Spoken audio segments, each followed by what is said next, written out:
నిర్ణయించడం జరిగింది. సరే, బాగానే ఉంది. ఇవంతా కూడా ఇప్పటి వరకు ఏం చేశామంటే భగవంతుని చక్కగా ప్రార్థన చేసుకున్నాం. మేము ఈ కార్యక్రమాన్ని చేస్తున్నాము, మీ యొక్క అనుగ్రహాన్ని ప్రసాదితం చేయండి అంటూ స్వామిని వేడుకోవడం జరిగింది. తదుపరి గురు ప్రార్థన.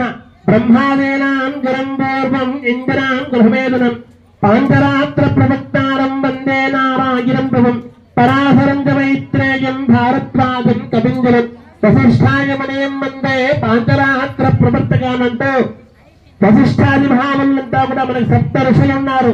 వారందరినీ కూడా స్మరణ చేసుకోవడం జరిగింది. తర్వాత కార్యక్రమంలో భాగంగా ఈ కార్యక్రమానికి విచ్చేసినటువంటి పెద్దలు భక్తులందరికీ కూడా నమస్కరిస్తూ అందరూ అనుమతి తీసుకొని ఈ కార్యక్రమాన్ని ప్రారంభించడం జరిగింది.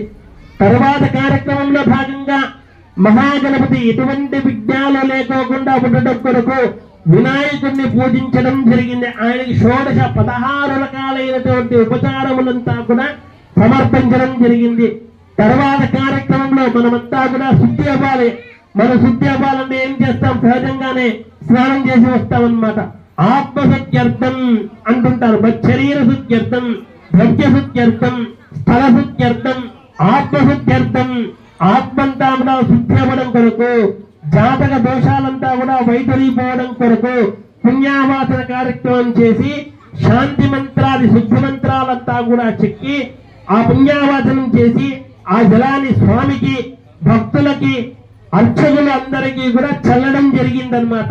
తర్వాత ఈ కళ్యాణం మేమంతా కలసకట్టుగా చేయాలి అని అనుకుంటున్నామని చెప్పి రక్షాబంధన కార్యక్రమం జరుగుతుంది. అందరూ కూడా చక్కగా చూడండి. 7 గుణముల వెంకటరమణ గోవింద, 6 గుణముల అనాథ రక్షక గోవింద, శ్రీరత్నమారమణ గోవింద గోవింద. తదంగత్వేన అర్థమయ పూర్వోక్తే మంగళ విశేష విష్ణు